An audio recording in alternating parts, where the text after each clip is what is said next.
when you watch the Yankees, he sat here in small ball and small ball and small ball. 4 of their 6 runs were solo home runs.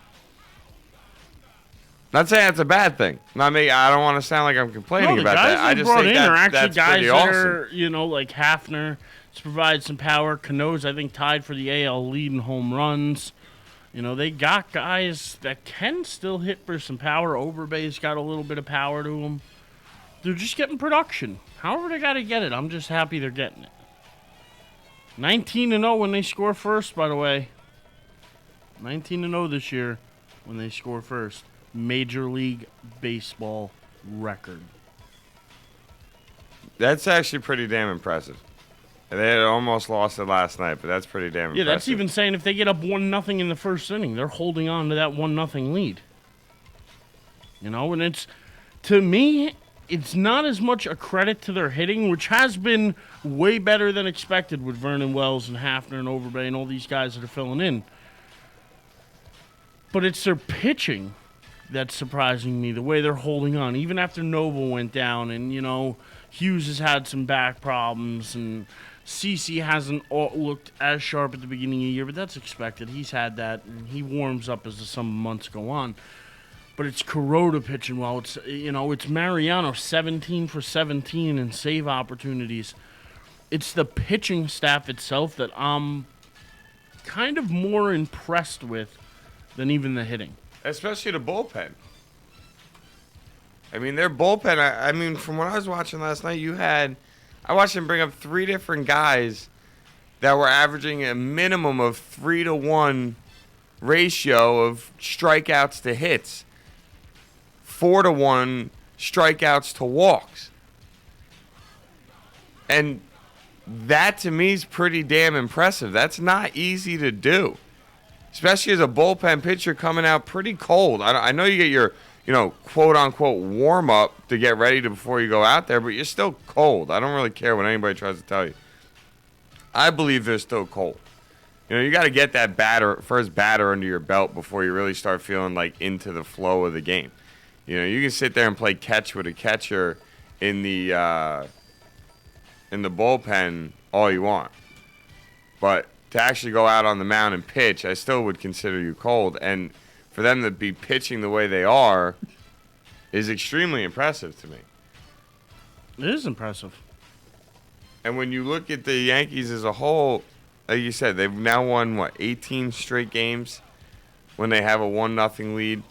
Or score first. Doesn't matter whether it's 1-0 or 3-0. Doesn't matter how they score. But when they score first, they haven't lost all year. Rivera continues to dominate coming in on his saves.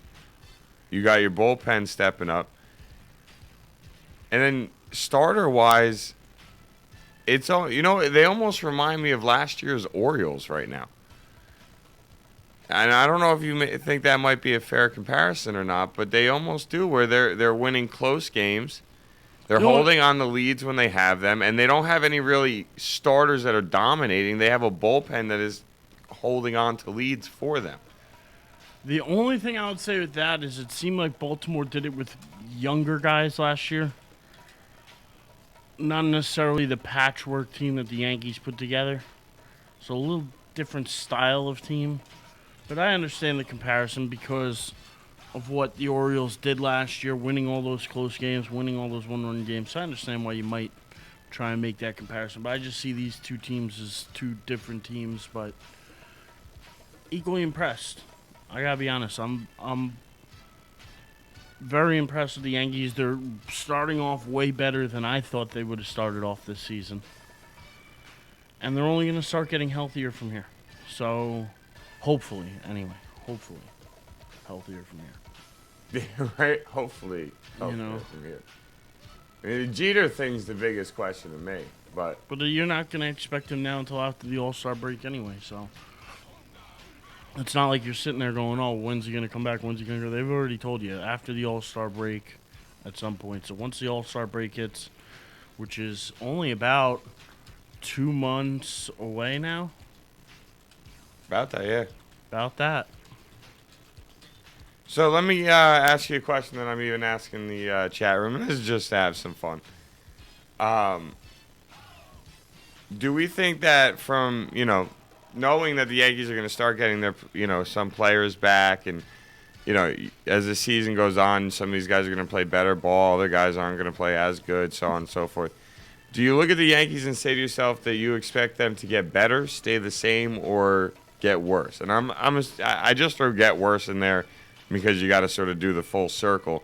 I don't think they get worse, but I think it's a fair or more fun question to ask, just the idea behind it. Do we think, with considering how the season has started, do we expect them to get better, stay the same, or possibly get worse?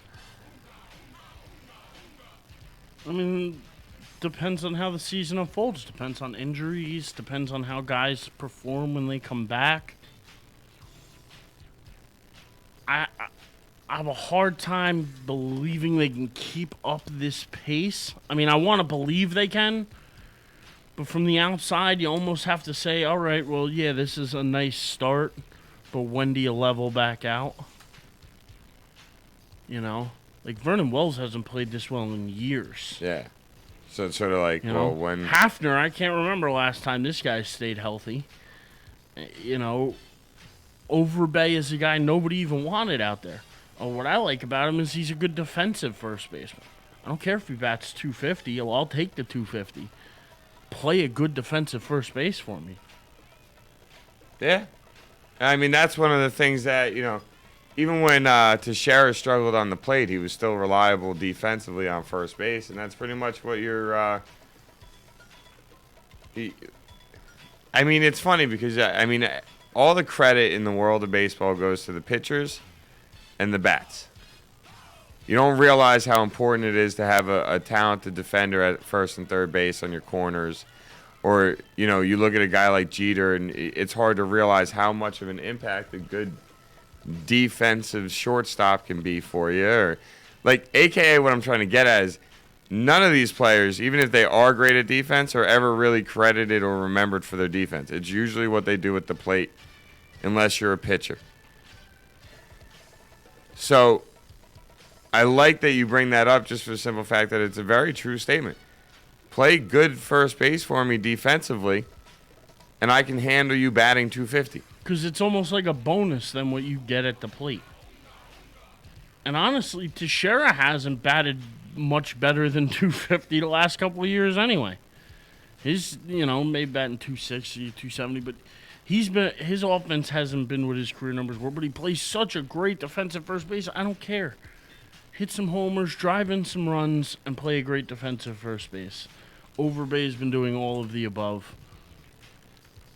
I like what this Yankee team's been doing. It's just a matter of if they can keep it up.